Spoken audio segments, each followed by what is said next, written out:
Hello dears, मैं Pankaj sir और आप देख रहे हैं पंकज सर की क्लास। जिन लोगों को वाइज कठिन लगता है, एक्टिव से पैसिव वाइज नहीं बना पाते हैं, जिनको वाइज बनाने में दिक्कत हो रही है, तो आज इस वीडियो के माध्यम से आपको ऐसा जुगाड़ बताने वाले हैं कि जिसके माध्यम से आप चाहे जितना कठिन वाइज आ जाए, आप उसको आसानी से बना पाओगे। फिर चाहे वो किसी भी टेंस का हो, सबसे ज़्यादा प्रॉब्लम होती है कि आपको तरीका नहीं मालूम होता है, क्या इसमें नियम लगता है, वो चीज़ नहीं पता होती है, इसलिए आपको वाइज कठिन लगता है। तो चलिए सीखते हैं स्टेप बाय स्टेप सारी चीज़ें। तो जो वाइज होता है ये दो प्रकार का होता है, एक होता है एक्टिव वाइज और एक होता है पैसिव वाइज। एक होता है एक्टिव वाइज और एक होता है पैसिव वाइज। एक्टिव वाइज हमारी किताबों में दिया रहता है और पैसिव वाइज हमको बनाना होता है। तो एक्टिव से पैसिव वाइज कैसे बनाया जाता है, क्या इसके नियम होते हैं, वो जानना जरूरी होता है। तो सबसे पहले हम ये जान लेते हैं कि एक्टिव से पैसिव वाइज कितने प्रकार से बनाया जाता है। तो जो एक्टिव से पैसिव वाइज है ये टोटल 8 प्रकार से बनाया जाता है। मतलब एक्टिव से पैसिव वाइज बनाने का जो है ये 8 प्रकार से 8 टेंसों में इसको बनाया जाता है। इंपरेटिव को छोड़ करके 8 प्रकार से बनाया जाता है। कौन कौन है आप लोग स्क्रीन पर देख सकते हो, इसको स्क्रीनशॉट लेकर के आप याद भी कर सकते हो कि कितने प्रकार से पैसिव वाइज बनाई जाती है। तो इसकी चर्चा हम बाद में करेंगे। अब यहाँ पर यह सीखते हैं कि जो मतलब एक्टिव से पैसिव वाइज बनाया जाता है उसमें क्या तरीका रहता है, कैसे से एक्टिव से पैसिव वाइज बनाते हैं, मतलब क्या तरीका होता है, किस प्रकार से हम एक्टिव से पैसिव वाइज बनाया जाता है। तो चलिए देखते हैं। जो सबसे जरूरी बात होती है तो उसमें जब मतलब एक्टिव से पैसिव बनाया जाता है तो क्या नियम रहता है। मतलब नियम नंबर 1, सब्जेक्ट को ऑब्जेक्ट के व ऑब्जेक्ट को सब्जेक्ट के स्थान पर ले जाया जाता है।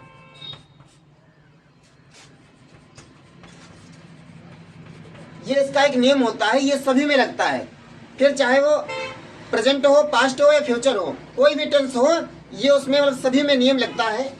सब्जेक्ट को ऑब्जेक्ट के व ऑब्जेक्ट को सब्जेक्ट के स्थान पर ले जाया जाता है। मतलब कर्ता को कर्म के और कर्म को कर्ता के स्थान पर ले जाया जाता है। बने रहिए वीडियो में, एक एक करके सारी चीजें आपको कॉन्सेप्ट के माध्यम से बताएंगे।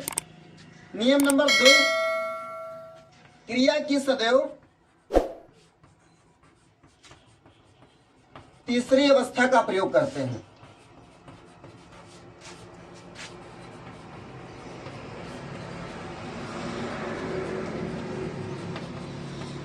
क्रिया की सदैव कौन सी अवस्था लगाते हैं, तीसरी अवस्था लगाते हैं।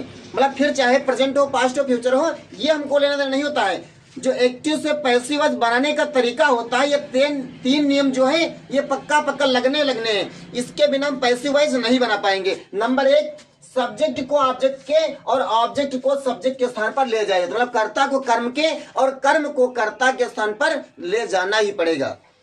दूसरा नियम होता है कि क्रिया की सदैव तीसरी अवस्था का प्रयोग करते हैं।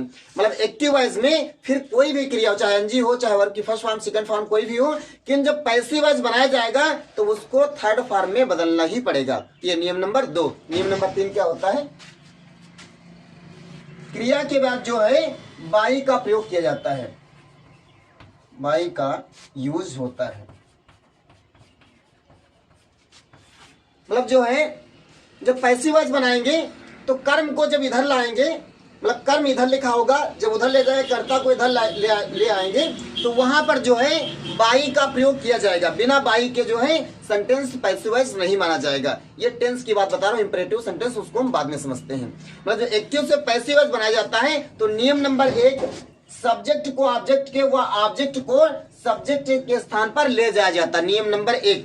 दूसरा है क्रिया की सदैव तीसरी अवस्था का प्रयोग किया जाता है। मतलब वर्ब के थर्ड फॉर्म का प्रयोग करते हैं। नियम नंबर 3, बाई का प्रयोग किया जाता है, मतलब बाई लगाया जाता है।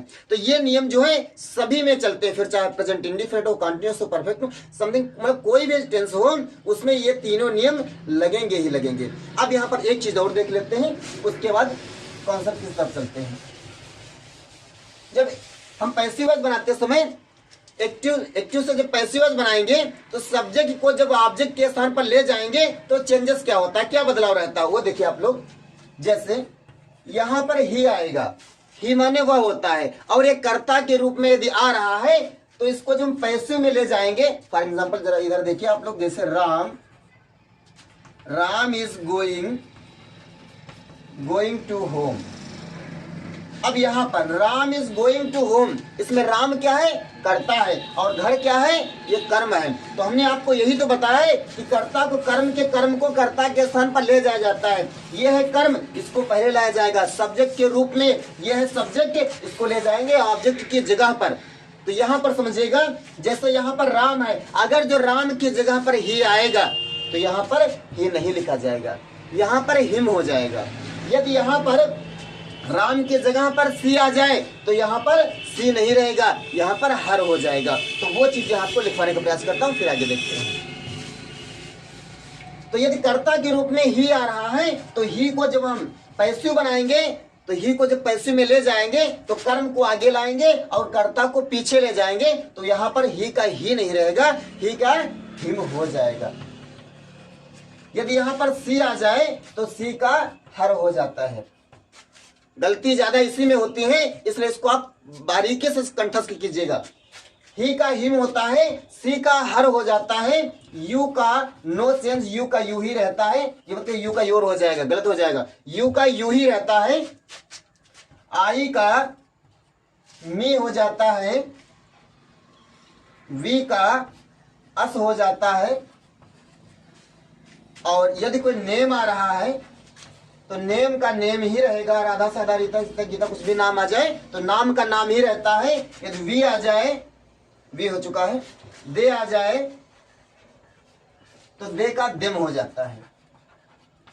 तो ये जो है कर्ता के रूप में यदि ये रहा है तो ये ना लिख करके जब पैसिव वॉइस बनाया जाएगा तो ये सारी चीजें हो जाएंगी। ही आ रहा है तो हिम हो जाएगा, सी आ रहा है तो हर हो जाएगा, यू आ रहा है तो यू ही रहता है, आई का मी होता है, वी का अस होता है। यदि किसी का नाम आ जाए तो नाम का नाम ही रहेगा, यदि यहाँ पर दे आ जाए तो देम हो जाएगा। ये पैसिव वॉइस बनाने के लिए ज्यादा जरूरी है। नियम नंबर 1 के अनुसार, मैंने नियम नंबर 1 में आपको बताया है कि कर्ता को कर्म के और कर्म को कर्ता के स्थान पर ले जाते हैं। तो यदि यहाँ कर्ता के रूप में ये आएगा तो पैसिव वॉइस जब बनाएंगे तो ही उधर नहीं लिखा जाएगा, उधर क्या लिखा जाएगा, हिम लिखा जाएगा। ये बात समझ में आई आपको? चलिए दूसरा समझते हैं।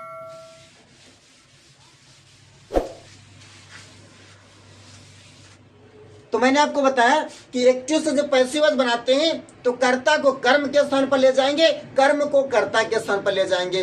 क्रिया की सदैव तीसरी अवस्था का प्रयोग किया जाएगा और उसके बाद में बाई लगाया जाता है। चलिए उदाहरण समझ लेते हैं। जैसे ये प्रेजेंट का उदाहरण लेता हूं, जैसे राकेश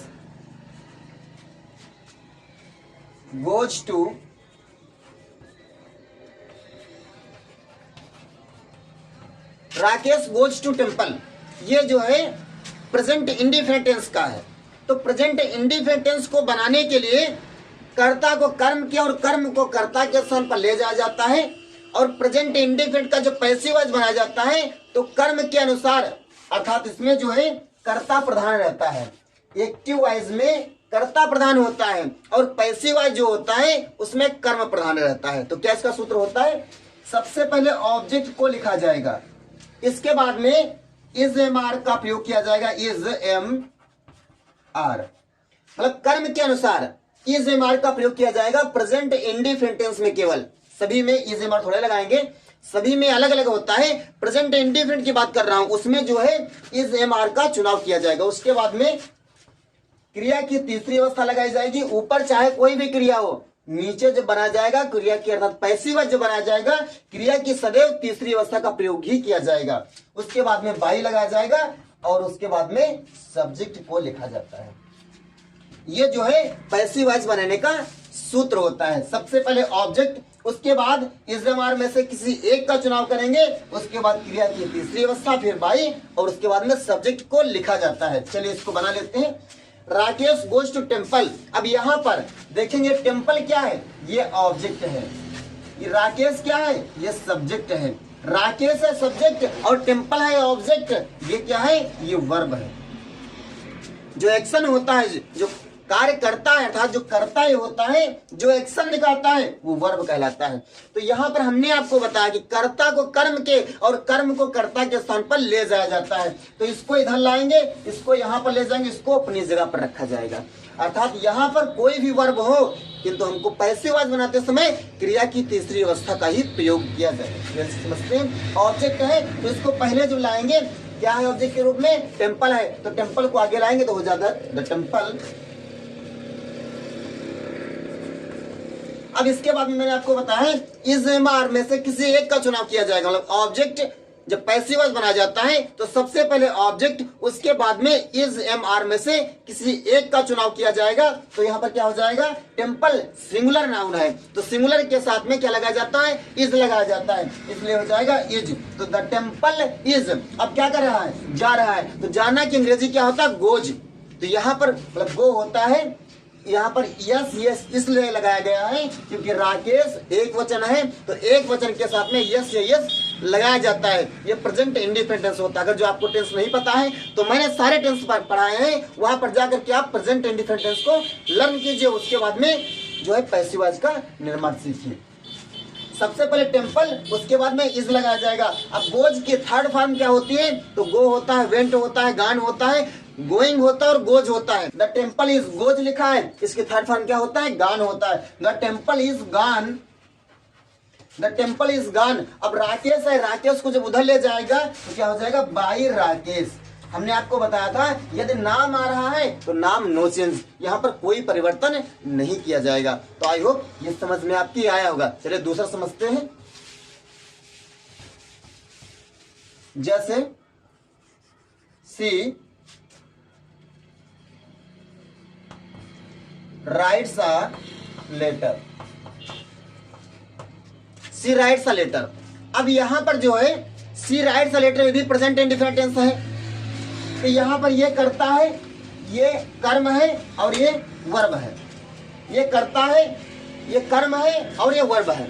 तो जो वर्ब होता है इसमें हमको नहीं देखना है कि सिंगुलर है या प्लूरल है, कर्ता के अनुसार लगाया गया है। वैसे वर्ब जो होती है ये ऑलरेडी सभी प्लूरल ही होती हैं। जैसे यहां पर एक गो लिखा है तो ये प्लूरल वर्ब है। एक वचन बनाने के लिए, सिंगुलर बनाने के लिए इसमें ईएस प्लस किया जाता है, या तो एस प्लस किया जाता है या तो ईएस प्लस किया जाता है। जैसे यहां पर यदि लिखा हुआ है राधा, तो राधा के लिए अगर जो जानना हमको लिखना है तो गो नहीं लिखेंगे, गोज लिखा जाता है। तो राधा गोज, अर्थात राधा के साथ में एक वचन क्रिया लगाई जाएगी। जैसे यू लिखा है तो यू के साथ में हम गोज नहीं लगा देते हैं। क्यों नहीं लगाएंगे? क्योंकि यहाँ पर बहुवचन तो इधर भी बहुवचन होता है, इसलिए गोज गलत हो जाएगा। इसमें क्या करेंगे? गो करेंगे, तब सही होता है। खैर इसको छोड़ते बाद में समझते हैं। तो सी राइट्स अ लेटर, अर्थात वह एक पत्र लिखती है, वह एक पत्र लिखती है। अब इसको पैसिव बनाना है तो कैसे बनाएंगे? इसका मतलब होता है कि वह एक पत्र लिखती है। पैसिव का मतलब क्या हो जाएगा? नीचे समझिए, ए लेटर। इसको हम आगे लाएंगे, इसको इधर ले जाएंगे, ये अपनी जगह पर रहेगा।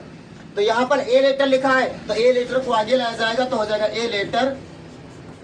अब इसके बाद मैंने आपको बताया है कि कर्म के अनुसार इज एम आर का प्रयोग किया जाता है। तो कर्म इसमें क्या है? ए लेटर है। तो ए लेटर के अनुसार इज एम आर में से किसी एक का चुनाव किया जाएगा। ए लेटर एक वचन है तो एक वचन के साथ में इज लगाया जाता है।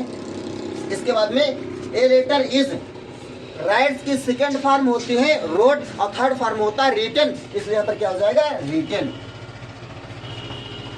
तो हो जाएगा आ लेटर इज रिटन। अब इसके बाद में सी लिखा है तो सी को जब उधर ले जाएंगे तो क्या हो जाएगा? By her. तो यहाँ पर क्या हो जाएगा? By her. तो इस प्रकार से a letter is written by her, अर्थात एक पत्र उसके द्वारा लिखा जाता है, उसके द्वारा एक पत्र लिखा जाता है। इस बाई का मतलब होता है द्वारा। तो इस प्रकार से ये जो है एक्टिव से पैसिव वॉइस बनाए जाते हैं। सेकंड पार्ट में आपको बताएंगे कि प्रेजेंट का जो है प्रेजेंट इंडिफरेंट का नेगेटिव, इंट्रागेटिव और इंट्रागेटिव सेकंड कैसे बनाया जाता है। ये सारी चीजें पार्ट 2 के माध्यम से आपको बताएंगे। यदि वीडियो आए पसंद तो वीडियो को करें लाइक, चैनल को कीजिएगा सब्सक्राइब, ताकि ऐसे ही वीडियो की नोटिफिकेशन आपको बिल्कुल टाइम पर